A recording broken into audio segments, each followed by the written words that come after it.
Buenos días y bienvenidos a esta primera mesa que promueve la Fundación Gadea por la Ciencia y que se titula Situación de la Ciencia en España y en Madrid. Yo soy el doctor Juan García Puig, catedrático emérito de la Universidad Autónoma de Madrid, y quiero saludar especialmente al profesor Rafael Garese, nuestro rector de la Universidad Autónoma.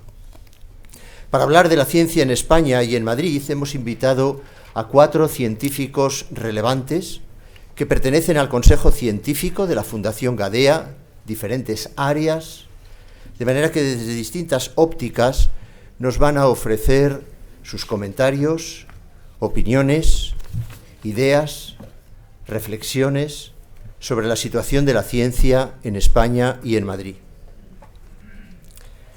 Estos 4 científicos son el doctor Javier García Martínez, catedrático, director del Laboratorio de Nanotecnología Molecular de la Facultad de Ciencias de la Universidad de Alicante y que pertenece al área de Químicas de la Fundación Gadea.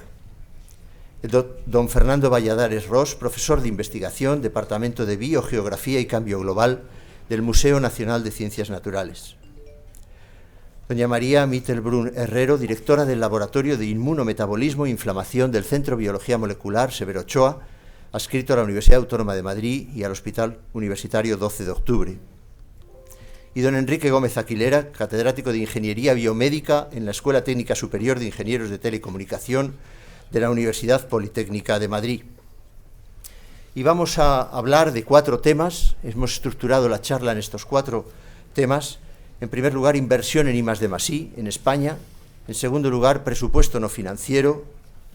3, heterogeneidad de las comunidades autónomas. Y 4, agencia estatal de investigación. Para ordenar los comentarios, las opiniones, la reflexión y el debate, de forma que los 4 invitados puedan expresar sus opiniones, yo presentaré unas diapositivas de cada tema y a continuación les cederé la palabra con esta estructura. En primer lugar, ¿qué opinión les sugieren estos datos sobre cada uno de los 4 temas? En segundo lugar, sugerencias, acciones para mejorar la situación existente. Y en tercer lugar, comentarios, distintas ideas, debate acerca de lo que cada uno haya referido. Y les quiero pedir encarecidamente, como ya he hecho por mail, que sus intervenciones se atengan en torno a 1 minuto, no más, de forma que en cada tema cada uno de ellos puede intervenir al menos 3 veces. Comenzamos con el primer tema, la inversión en I+D+I. Hemos visto cómo la inversión en I+D+I en España se ha reducido en los últimos años hasta el 1,20%, lejos del 1,32% de 2008 y a gran distancia de la media de los 28 países de la Unión Europea, que viene a ser el 2,03%. Esta diapositiva recoge la evolución de la inversión en I+D+I en España desde el año 2001 hasta el 2016. Y podemos apreciar cómo ha ido decreciendo en los últimos años hasta el 1,2% de nuestro PIB. Comparativamente con la evolución de los 28 países medio de la Unión Europea, está ciertamente a una distancia considerable, 0,84%. Esta diapositiva recoge el incremento que se ha producido, la variación en el porcentaje destinado a PIB en el periodo 2009-2016. Vemos como la media de la Unión Europea ha crecido un 27,4%, a la cabeza países como Reino Unido y Alemania, cerca del 40% han incrementado su aportación a I+D+I, mientras que España ha visto reducido su presupuesto en un 9,1%. La producción científica en España es muy relevante. Aquí tienen la evolución del periodo 2007 a 2017, con un incremento verdaderamente sustancial hasta el año 2014. A partir de entonces se ha estancado o incluso reducido, pero tenemos una producción ciertamente relevante, más de 88.000 documentos, lo que supone el 10% de la aportación a la Unión Europea y el 3% de la aportación mundial. Esta diapositiva la ha preparado Javier García Martínez y refleja el paralelismo existente entre las columnas grises, investigadores a tiempo completo, y la curva granate, que indica los artículos científicos publicados en España. Podemos apreciar cómo del periodo 2004 a 2009 ese paralelismo es muy nítido, con cerca de 135.000 investigadores a tiempo completo, y cómo la producción científica también ha sido muy relevante hasta los años 13-14, donde ha empezado a estancarse o a declinar. ¿Tenemos suficientes investigadores públicos? Esta gráfica recoge en su parte superior el número de investigadores públicos por 1.000 habitantes. España, 4,34%, cerca de la media europea, 4,25 por 1.000. En la parte inferior, los investigadores empresariales. En España, 2,56 por 1.000, la media europea, 4,23 por 1.000. Por tanto, estamos en consonancia con la Unión Europea en cuanto a investigadores públicos, pero no así en investigadores de empresa. Finalmente, los investigadores más citados. Esta diapositiva me la ha proporcionado el profesor Álvarez Builla. En 2018, España contaba con 118 investigadores entre los más citados por millón de habitantes, lo que supone 2,5 por millón de habitantes.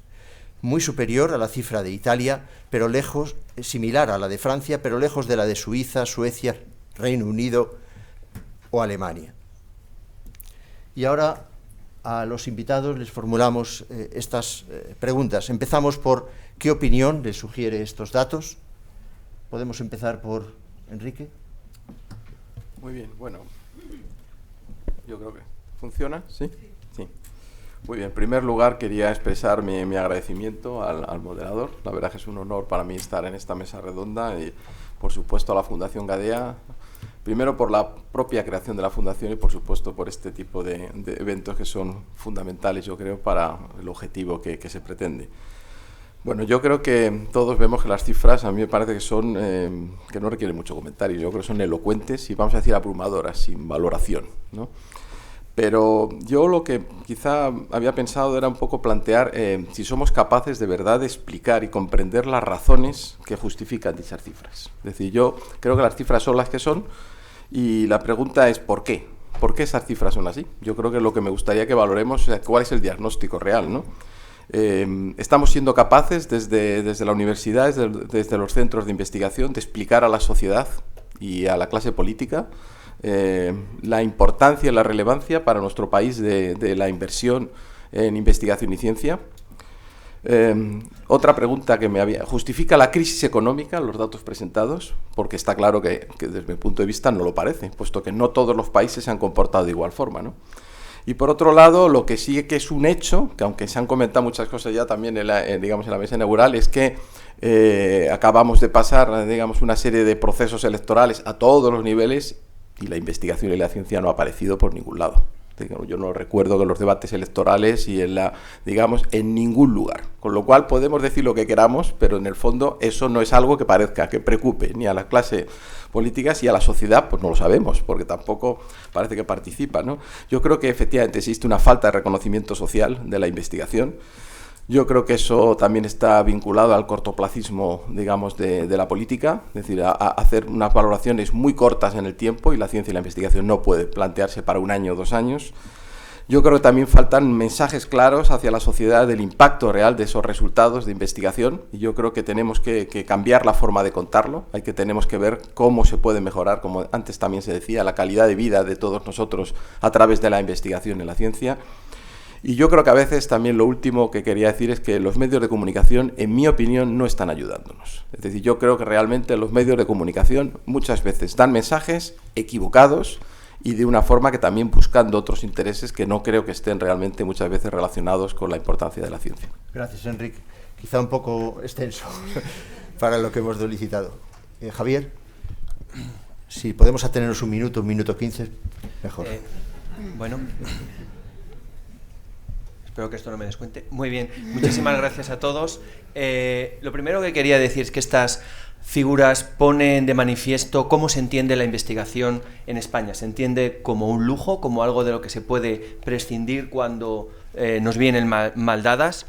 Creo que han tenido consecuencias un poco también como ha ocurrido en la sociedad. La clase media de la ciencia se ha visto dañada, se ha polarizado la ciencia, los grupos de investigación excelentes siguen siendo excelentes, diría más excelentes, con programas específicos que los financian bien, pero se ha creado también un precarizado dentro de la ciencia, con jóvenes que están en una situación realmente inestable y con un retraso en la edad de estabilización.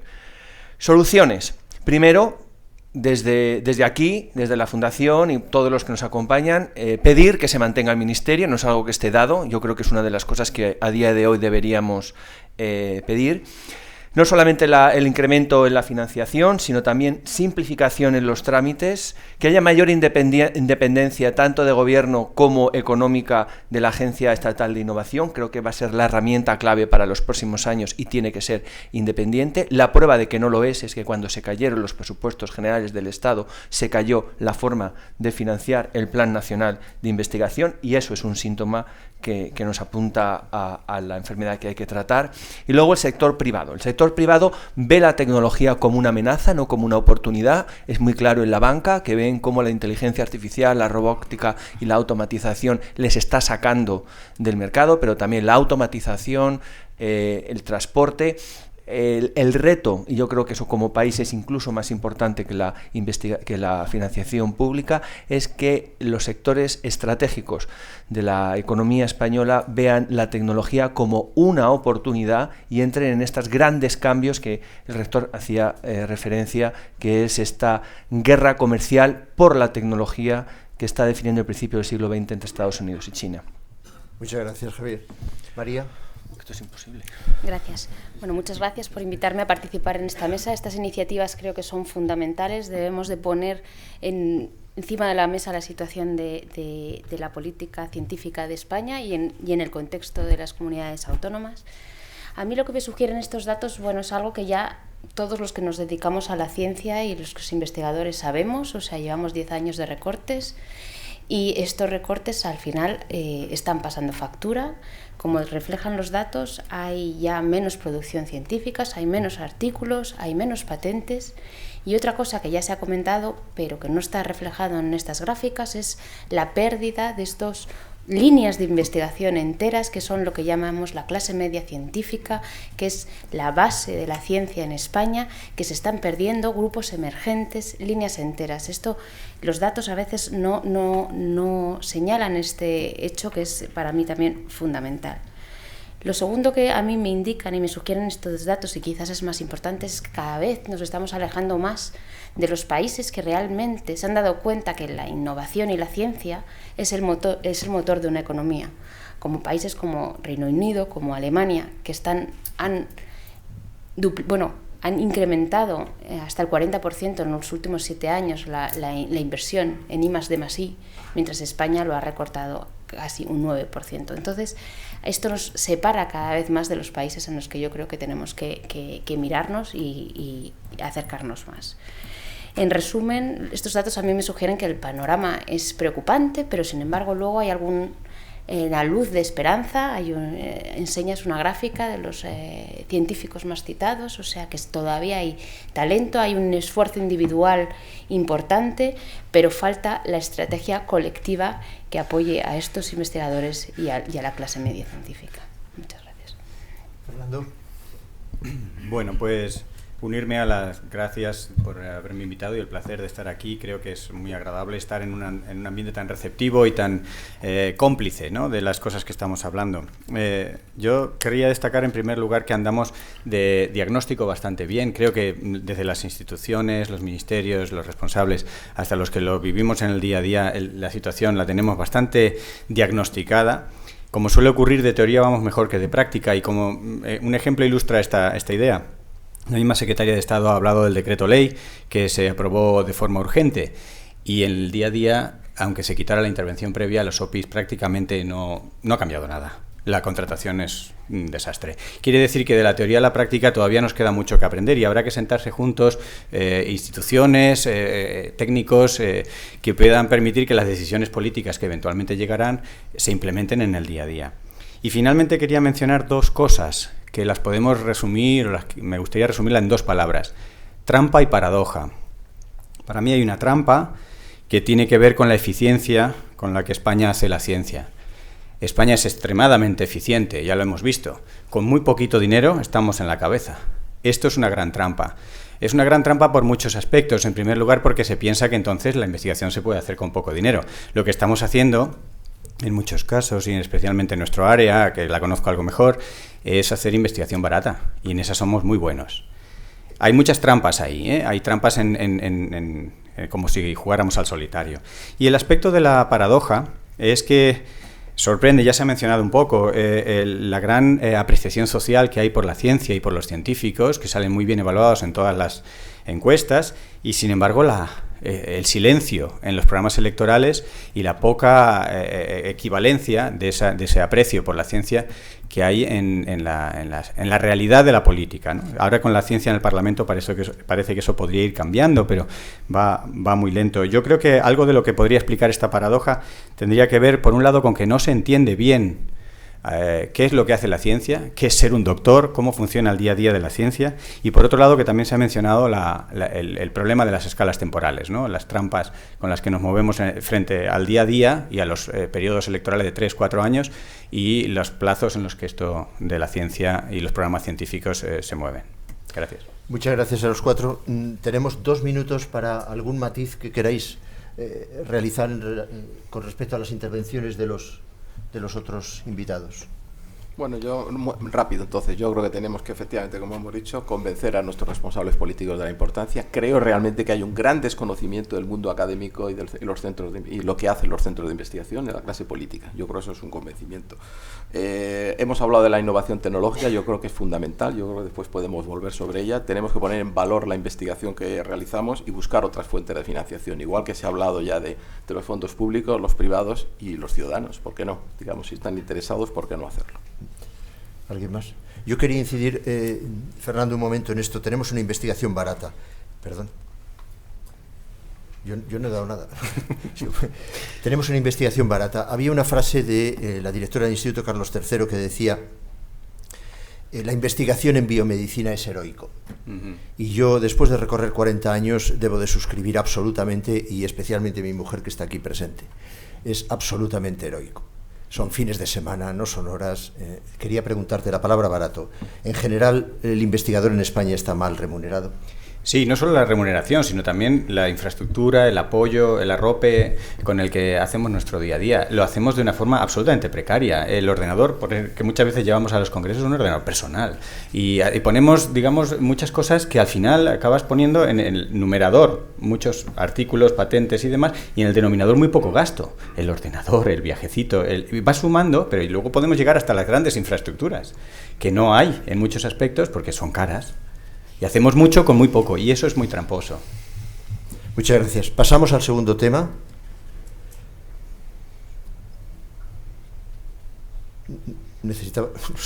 Ahora me aparece la presentación del doctor Rodríguez Fuentes. Si me lo pueden desde control. No sé. La tienes a continuación. A ver si llegamos. La han cambiado, yo creo. ¿La han cambiado? Han cambiado la presentación. Estaba bien, estaba en blanco, pero yo es que solo tengo esto. No sé si y luego la pantalla. El teclado, Yo creo que está la presentación anterior. No sé si con el teclado. Ahí está. Habrá que tener Bueno, yo creo que podríamos aprovechar este momento para hacer un poco más de reflexión. Creo que aquí la asignatura que no estamos estudiando, que no estamos trabajando, es en la transferencia. Creo que ahí es donde estamos suspendiendo y es donde tenemos que hacer el esfuerzo principal. Creo que el emprendimiento científico no está suficientemente implantado en los planes de estudio ni suficientemente fomentado. Creo que necesitamos una ventanilla única. Hoy emprender en la universidad es complicado porque en cada universidad tiene una regulación diferente. Creo que necesitamos que entre todas las autonomías tengamos que el emprendedor sepa dónde tiene que ir y qué es lo que tiene que hacer, que sea previsible, y también pedir a las autoridades que durante el primer tiempo, hasta el primer millón de euros de facturación, pues los trámites sean más sencillos y que la contribución fiscal sea menor.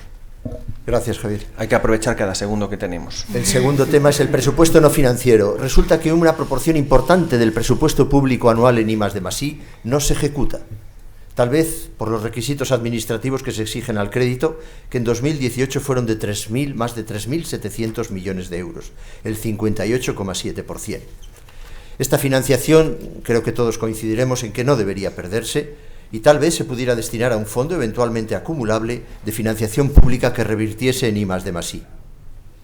Esta gráfica recoge el presupuesto en I+D+I para investigación civil, no militar, civil de los presupuestos generales del Estado, desde el año 1996 hasta el 2018.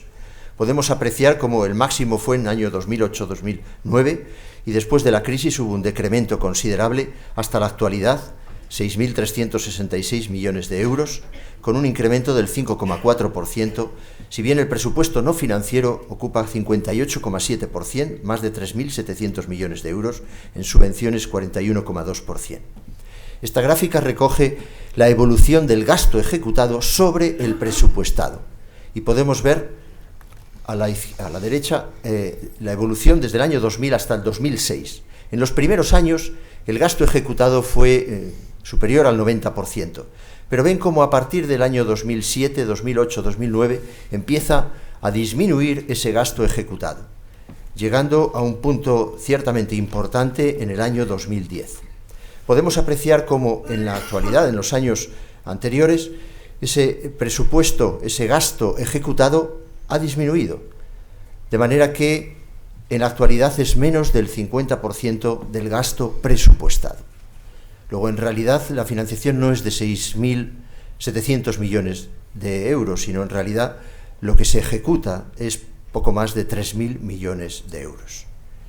Y entonces surgen de nuevo las preguntas que formulamos a los invitados: ¿qué opinión sugiere estos datos y qué podríamos hacer para mejorar? Empezamos por Fernando. Bueno, estaba pensando en una analogía con lo que le ocurría a España al siglo XVI, XVII, con la pérdida de su potencia marítima frente al Reino Unido, ¿no? En aquel entonces, Reino Unido empezaba con unos barcos pequeños y tripulados por poca gente, y poco a poco se fue comiendo los mares. España tenía en algunas de esas grandes expediciones a miembros que eran de la Marina y miembros que eran del Ejército, de tierra. Y cuando eran asaltados los barcos, por ejemplo, había una gran confusión sobre quién debería defenderlos. Los marineros decían, no, esto es cosa del ejército. Y 25 o 30 miembros de la tripulación no defendían porque consideraban que era del ejército. Y cuando había una tormenta en alta mar, los militares decían, no, esto no es cosa nuestra, esto es de los marineros. De tal manera que con el doble de tripulación los barcos españoles iban perdiendo territorio. Yo creo que esto refleja mucho lo que nos ocurre con la administración. Tenemos una administración plagada de reglamentos que nadie sabe muy bien por qué están ahí.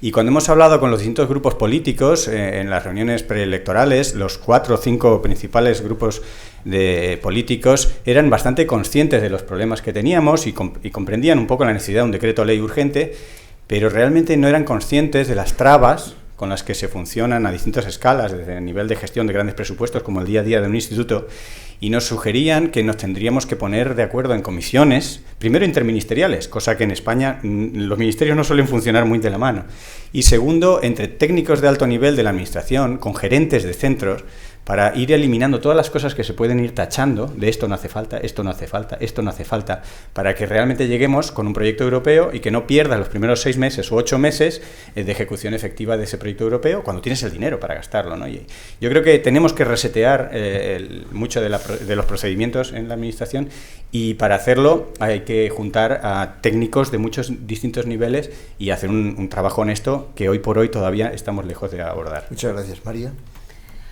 A mí estos datos del presupuesto no financiero me han dejado un poco de piedra, la verdad, porque más de la mitad del presupuesto en I+D+I son estos préstamos a empresas, que son un presupuesto que realmente no impacta en los laboratorios de investigación y en los científicos. Entonces, para mí se trata de una especie de maquillaje administrativo, una herramienta que nos hace daño a los científicos a 2 niveles. Primero, porque no accedemos a ese presupuesto, no accedemos a esos financiación.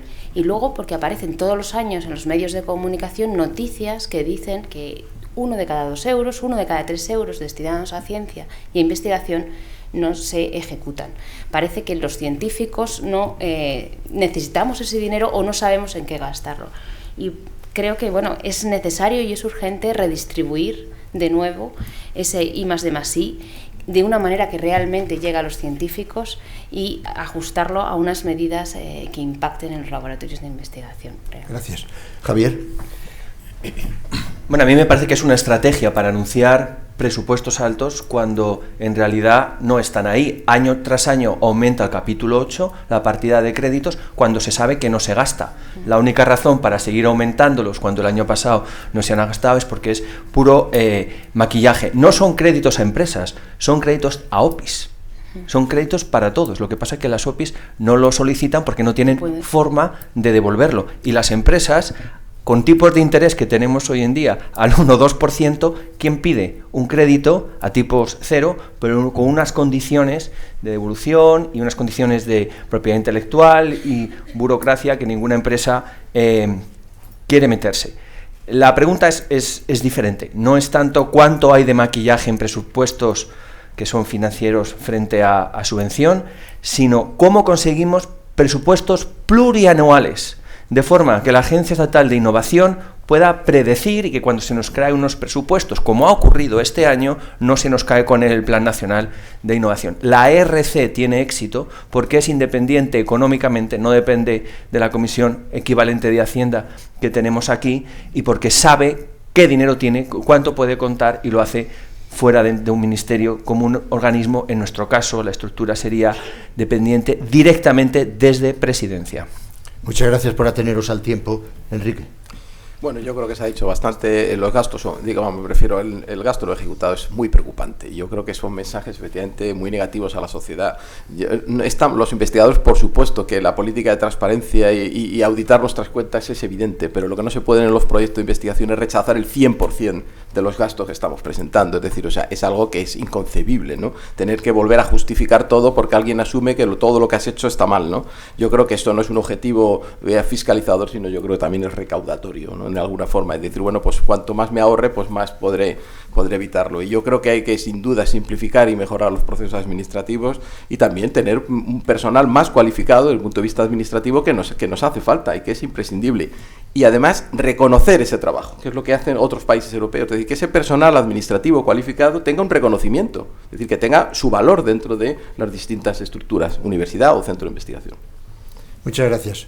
Pasamos al tercer tema: heterogeneidad de las comunidades autónomas en España. Es cierto que la ciencia en las 17 comunidades autónomas es muy heterogénea, pues como es el país mismo, las comunidades unas con otras. Y esa es parte de nuestra riqueza. En algunas comunidades, sin embargo, existen formas de contratación, estabilización y financiación que permiten una gestión más ágil y resultados más eficientes que en otras comunidades autónomas, incluso que en las convocatorias del Estado. Y vamos a ilustrar esto con algunas diapositivas. Esta recoge el gasto en I+D interno sobre el Producto Interior Bruto a precios de mercado de las 17 comunidades autónomas. Podemos ver que la media es de 1,20% del PIB global español, pero hay 4 comunidades, País Vasco, Navarra, Madrid y Cataluña, como ha mencionado la secretaria de Estado, que están a la cabeza en cuanto a inversión en I+D+I de su PIB regional, autonómico. Este es el número de publicaciones en el periodo 2006-2015 por comunidades autónomas.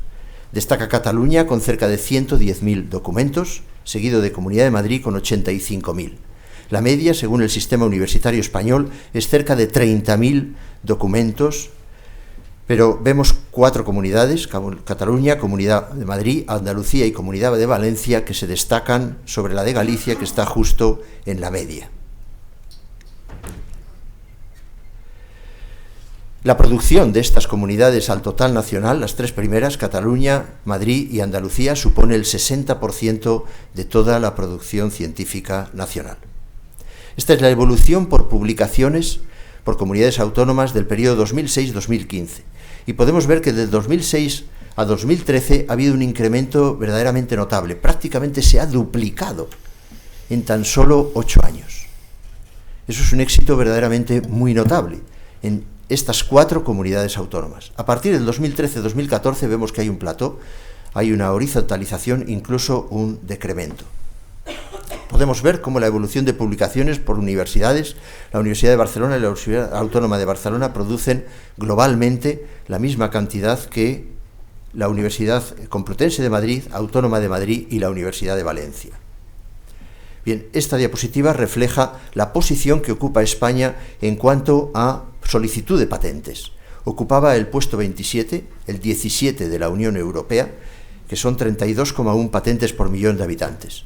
Hay que multiplicarlo por 10 para acercarnos a Alemania o por 30 para equiparar la cifra de Suiza. Se produce mucho, pero hay pocas patentes.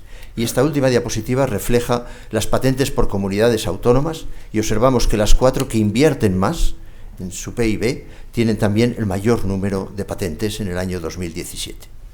Formulamos las preguntas a nuestros invitados, qué opinión les sugieren estos datos y si creen posible alguna acción para mejorar esta heterogeneidad entre las comunidades autónomas. Empezamos por Javier. Sí. Bueno, es muy claro que tenemos una España a 2 velocidades en cuanto a la ciencia. También tenemos claramente comunidades autónomas que han dado la espalda a la ciencia, que prácticamente no tienen actividad científica, mientras que otras, hartas de las limitaciones de los planes nacionales, han creado programas propios, especialmente en cuanto a la contratación y atracción y retención del talento. ¿Qué es lo que se puede hacer? ¿Qué es lo que se debe hacer? Yo creo que el Ministerio tendría que aquí tomar un papel de coordinador de la política científica española, crear un órgano en los que los responsables de innovación de las diferentes comunidades autónomas pudieran sentarse para conocer las mejores prácticas, para mejorar la eficiencia del gasto que va a las diferentes comunidades autónomas, hacer un mejor uso de las grandes infraestructuras que tenemos en España. Y otra cosa que podría hacer el Ministerio es jugar su papel de representación en el extranjero con acuerdos bilaterales como aquellos programas nacionales que teníamos específicos con Estados Unidos y con Japón, que se han perdido y que todavía no se han recuperado. Es algo que podía hacer el Ministerio por las comunidades autónomas. Y también en cuanto a representación en el extranjero del Estado, donde las comunidades autónomas tienen menor importancia, es aprovechar las embajadas y el papel de los agregados científicos, una nueva figura en la que se está trabajando, para que aquellos miles de investigadores, sobre todo jóvenes, que tenemos en el extranjero, tengan en la embajada, en el agregado científico, una casa donde reunirse y utilizar toda esa potencia que tenemos hoy en el extranjero, porque está muy bien que haya un agregado cultural para que haya una nueva exposición de Velázquez o se vuelva a representar el Lazarillo en Washington, pero ahí hay miles de investigadores que tienen que tener su casa en la embajada y el agregado científico tiene un papel ahí clave. Muchas gracias. Enrique. Bueno, no hay duda que hay unas comunidades que parece que utilizan mejor sus recursos, que priorizan más, o también que son más ricas, porque todo habrá que verlo, también depende de los recursos.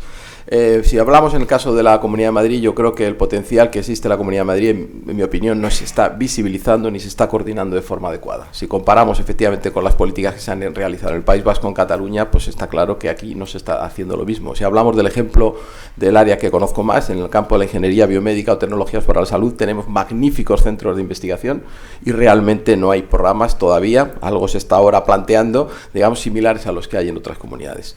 Eso por un lado, y por otro lado, igual que hemos dicho antes de los problemas y trabas administrativos, también están en la Comunidad de Madrid. Tenemos unos programas científicos, pueden ser muy interesantes, pero realmente la carga administrativa es absolutamente ingente. María. Bueno, este es un tema que yo conozco muy directamente. Llevo 19 años trabajando en ciencia desde la Comunidad Autónoma de Madrid y, a modo de resumen, tengo que decir que en 19 años no he recibido ni un solo proyecto, ni un solo contrato, ni una sola beca por parte de la Comunidad Autónoma de Madrid. Bien dicho, que tengo artículos publicados con alto índice de impacto, proyectos europeos y demás. Esto a mí me parece que realmente refleja el vacío que tenemos los investigadores a veces que sentimos en la Comunidad de Madrid. De hecho, a título personal, yo soy investigador Miguel Servet.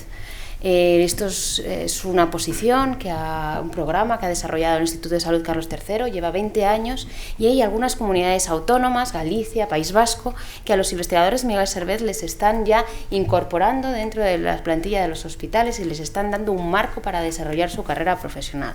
En Madrid, por ejemplo, no existe eso. Por otro lado, soy investigador IRC, tengo un proyecto RC que en muchas comunidades autónomas ya solo eso te da garantía de tener una carrera profesional. Ahora mismo en el País Vasco están haciendo una llamada para los investigadores que han conseguido estos proyectos para que se incorporen al País Vasco. Esto tampoco por este lado tengo alguna opción o alguna carrera en Madrid. El hecho es que estoy empezando mi propio grupo de investigación, hay 8 o 9 personas que dependen de este laboratorio, 8 o 9 puestos de trabajo, y yo a día de hoy, habiéndolo hecho bien o de manera excelente, podríamos decir, no sé si en enero podré continuar mi labor investigadora. Por lo tanto, a mí esto me refleja un poco las diferencias que hay en las comunidades autónomas y que hay mucho que se puede mejorar en la Comunidad de Madrid. Luego, los datos realmente indican que no solo hay que saber invertir, solo hay que poner dinero, sino hay que saber cómo poner ese dinero. Hay algunas comunidades, Cataluña y País Vasco, que se están viendo reflejado que los están haciendo bien. Bueno, pues ya sabemos dónde tenemos que quizás inspirarnos. Fernando. Sí, bueno, yo creo que la heterogeneidad es obvia y hay algo que aprender de la heterogeneidad, las diferencias entre las comunidades. Creo que hay que distinguir lo que es una heterogeneidad funcional de lo que es una heterogeneidad histórica. La heterogeneidad histórica es la que habría que de alguna manera ir eliminando y hay que ver la que funcionalmente corresponde que se mantenga y se polarice y se aprendan de algunas que funcionan bien. Quería poner solo un ejemplo para compensar lo que se ha incidido mucho en la gestión, en las trabas burocráticas, en el cómo. Y también creo que es muy importante incidir en el qué. Los programas, el énfasis, las prioridades temáticas en las comunidades son algo diferentes y en el caso concreto de la Comunidad de Madrid, en nuestra opinión, necesita un profundo reanálisis. Por ejemplo, el tema de medio ambiente, que es algo crucial para la Comunidad de Madrid, pero en realidad para la coyuntura de España ante el cambio climático. Por poner un ejemplo clave, el elefante en la habitación, la Comunidad de Madrid solo destina 215 millones de su presupuesto, lo que es un 1%. Y ahí mete agricultura y ganadería. Si lo dejamos estrictamente en cuestiones de medio ambiente, se va al 1,5 por 1000. Esto claramente es una prioridad muy baja para un tema tan clave como es el medio ambiente para la Comunidad de Madrid. Lo que destina la Comunidad de Madrid del presupuesto de 2019. De su PIB regional a medio ambiente. Eso es. Gracias. De los comentarios que habéis dicho, a mí me ha parecido particularmente interesante, Javier, esta propuesta, esta posible solución a la heterogeneidad, que es deseable, por supuesto, y que existe, pero que podría mejorarse esa heterogeneidad. Y has dicho dos medidas que a mí me parecen bastante concretas y políticamente tal vez se pudieran implementar. Uno, la creación de una comisión interterritorial, a semejanza de la que hay, la que más que conozco yo, la Comisión Interterritorial de Sanidad. Igual, sí, la misma idea. Sí, sí.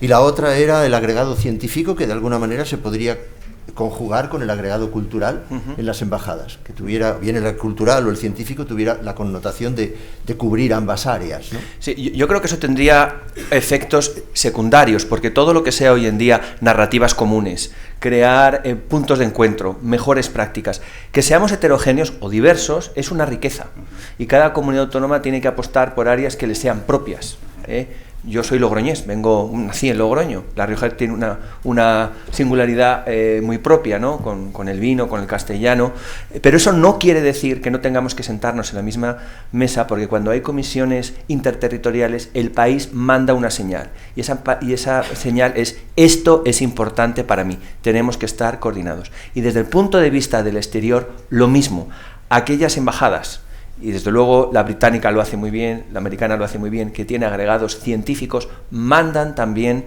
esa señal. Algunos de nosotros hemos sido invitados por la embajada británica en Madrid a reuniones precisamente que ellos hacen desde el British Council para hacer esa diplomacia científica, pero mi país no tiene lo equivalente en Londres, y nosotros tenemos obviamente miles de jóvenes investigadores que desarrollan su trabajo en el Reino Unido, por poner un... Que además hay asociaciones, como todos conocemos, de investigadores en casi todos los países. Hoy en día la comunicación es tan fluida que permite esa actividad, ¿no? Bien, pasamos al cuarto punto: Agencia Estatal de Investigación. La Agencia Estatal tiene como misiones el fomento de la investigación científica y técnica, la asignación competitiva y eficiente de los recursos, seguimiento e impacto de actuaciones financiadas y el asesoramiento al Gobierno para implementar políticas de I+D por parte de la Administración General del Estado. Hace unos días veíamos esta noticia en la prensa, por la cual, a partir de la agencia, existía una demanda, una crítica acerada, constante hacia la agencia, es el retraso en el pago de las investigaciones. Para dar solución a este problema, el Ministerio de Ciencia ha elaborado una planificación de las convocatorias para el Plan Estatal 2017-2020, que se ha publicado, lo ha extendido recientemente. Pero otra crítica que aparece es, y se ha mencionado en la introducción, la escasez, la precariedad de nuestros investigadores más jóvenes, concretamente los predoc. Y realmente hay una reflexión acerca de esta noticia, en la cual está el profesor Rafael Garese, tuvo que soportar esta situación, que realmente si la ciencia no retribuye y de algún modo no ofrece, como ha dicho Fernando, de una forma adecuada, si tenemos que poner los ordenadores personales, el tiempo, la casa, la luz, realmente eso no es motivador para las nuevas generaciones.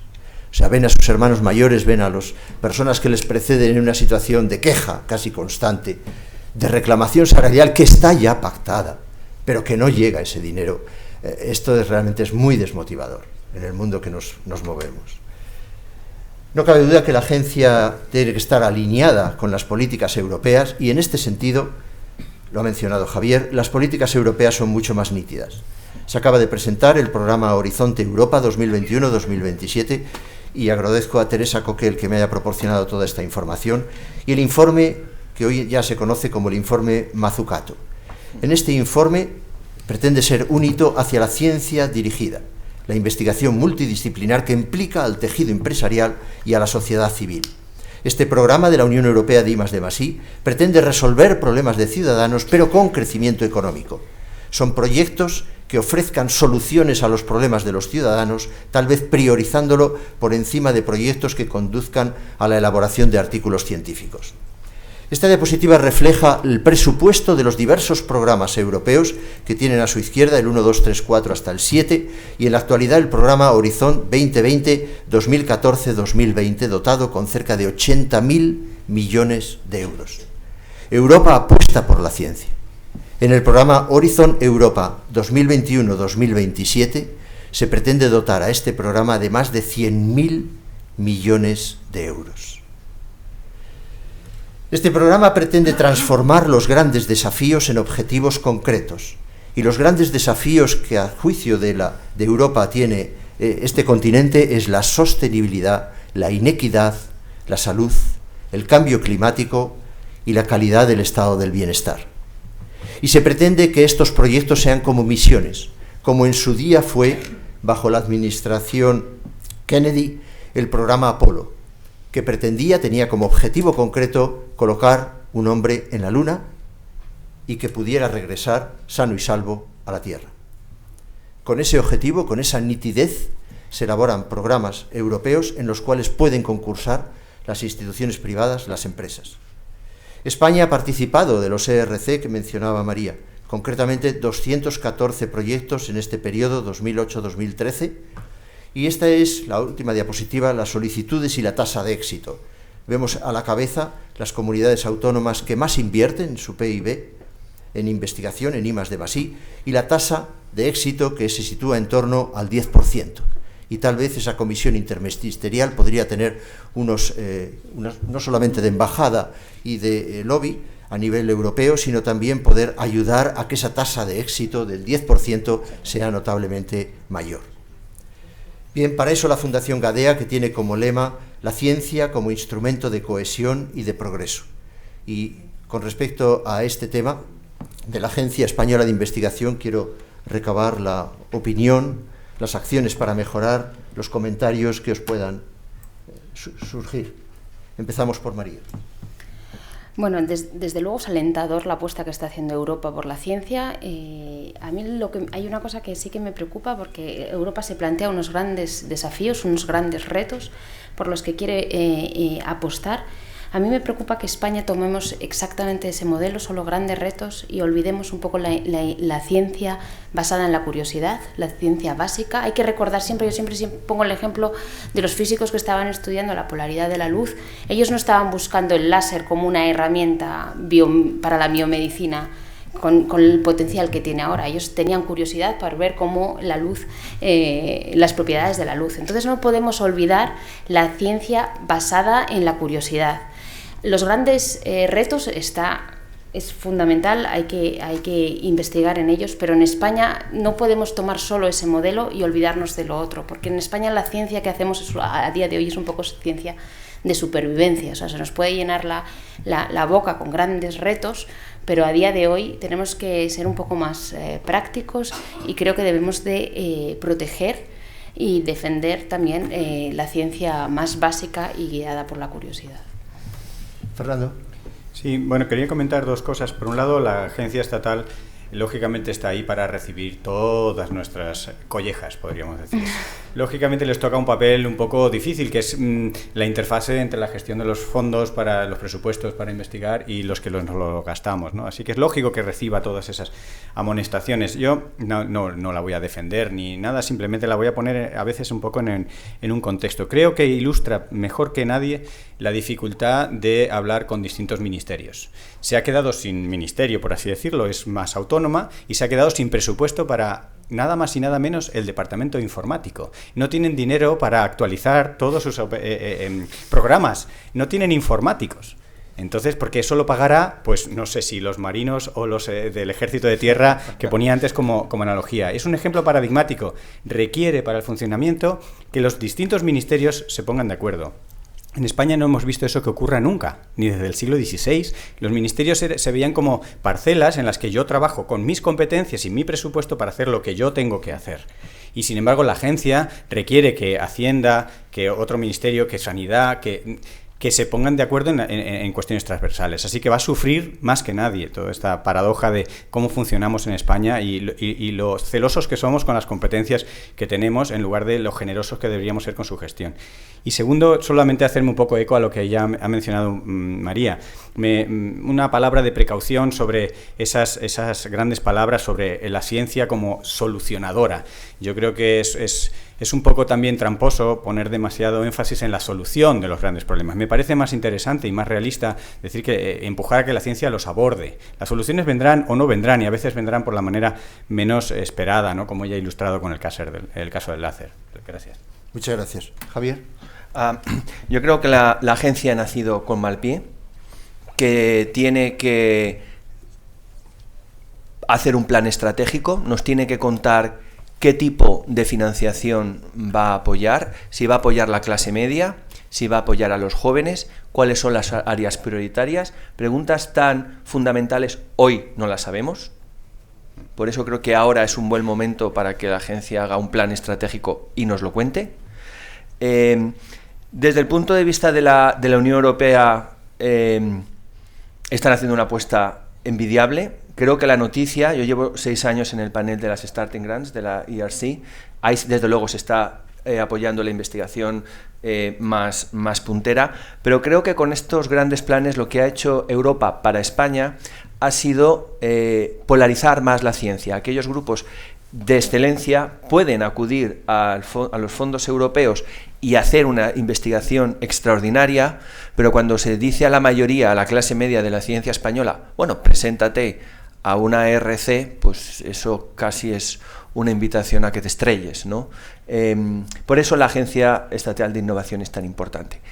¿Cuál es el European Research Council versión 2? Bueno, con 4 veces más de presupuesto acaba de nacer el European Innovation Council, que va a gestionar buena parte de estos 100.000 millones de euros. Bueno, habría que ver cómo responde la Agencia Estatal de Investigación y si va a incluir la innovación dentro de sus planes, que no incluye empresas, por lo menos en Europa es transferencia. Creo que es un buen momento ahora para que la agencia haga un plan estratégico, vea cómo se está redefiniendo Europa, hable con las personas, con los españoles que tenemos en las 2 agencias europeas, la de investigación y la de innovación, y nos cuente qué va a financiar la agencia española, bien sea de investigación o de innovación. Gracias. Enrique. Pues casi continuar los mismos planteamientos. Yo primero, ¿hasta qué punto la agencia realmente va a ayudar a ese cambio generacional? Digamos, realmente es imprescindible, digamos, la estabilidad y la carrera de los investigadores jóvenes y ver desde antes, inclusive los futuros investigadores, los contratos predoctorales. Lo que no podemos tener es a los investigadores en la situación. Tiene que haber una promoción, no se pueden peinar canas con salarios como los que se están hablando. Y por otro lado, efectivamente, el tema de la innovación tecnológica. Yo quería traer aquí también pues toda la labor que está realizando el Instituto Europeo para la Innovación Tecnológica, el IIT, y realmente pensar cómo España, digamos, lo va a hacer igual. Yo creo que España está teniendo un papel muy importante en todas las distintas comunidades de conocimiento, si ustedes están un poco al día, en salud, energía, clima, etcétera.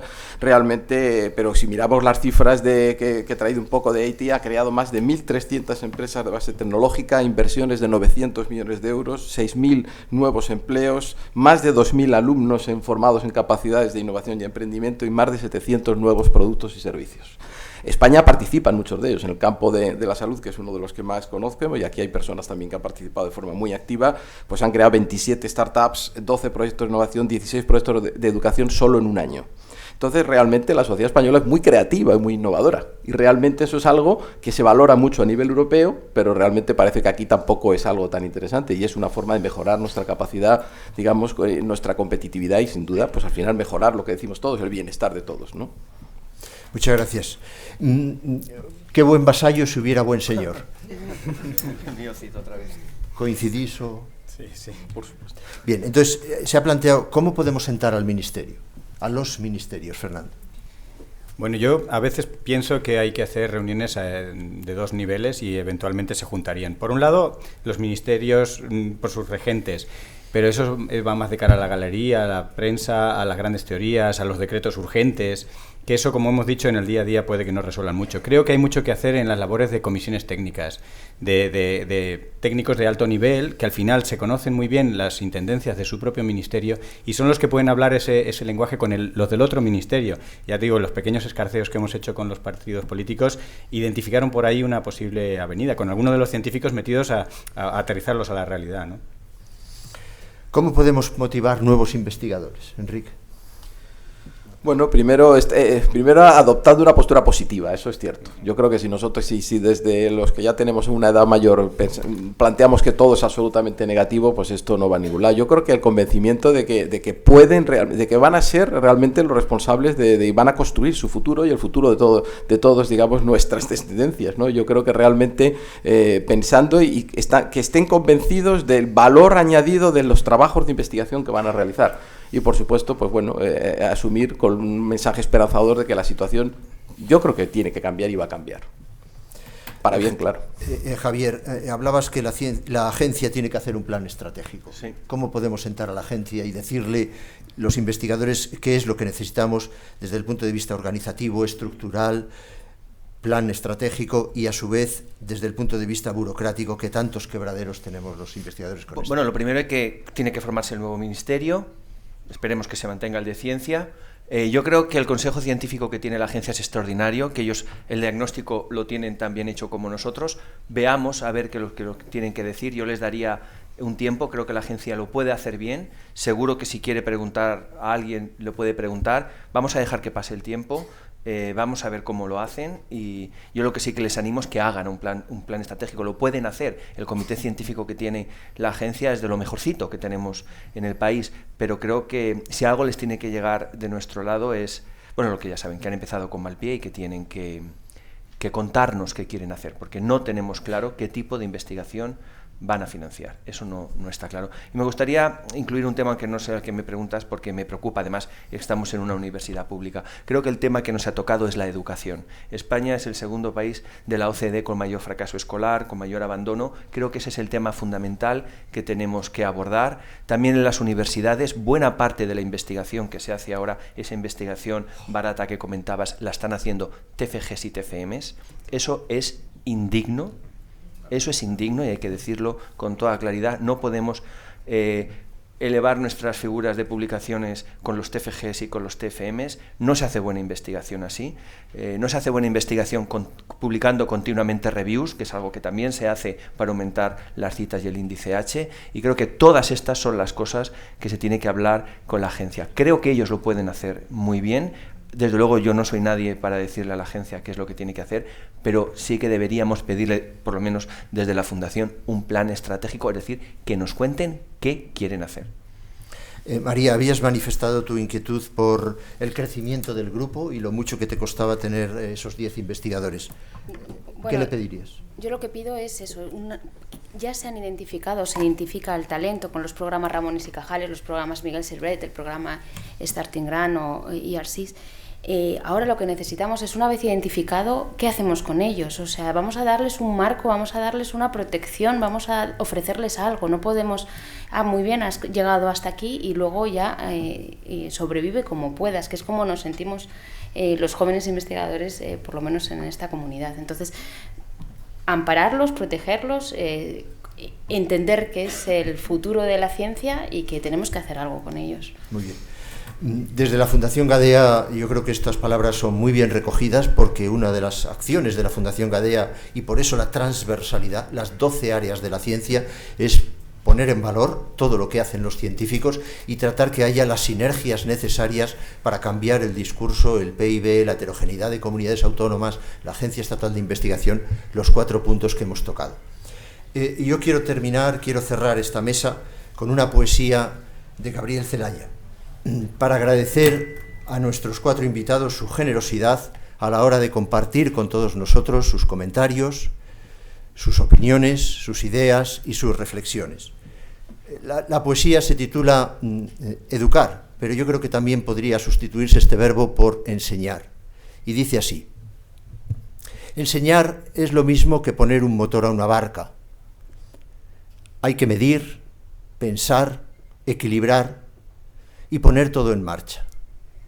Pero para eso uno tiene que llevar en el alma un poco de marino, un poco de pirata, un poco de poeta y 1,5 kilos de paciencia concentrada.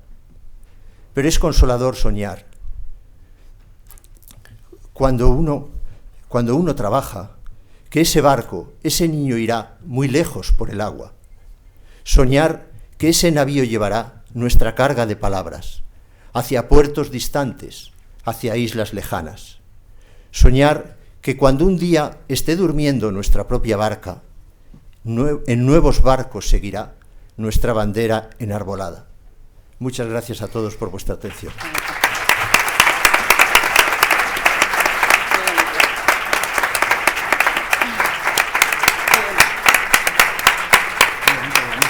Con las marinas profesionales. Tenemos ahora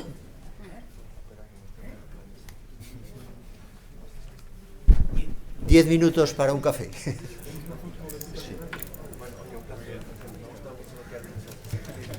Muchas gracias, María.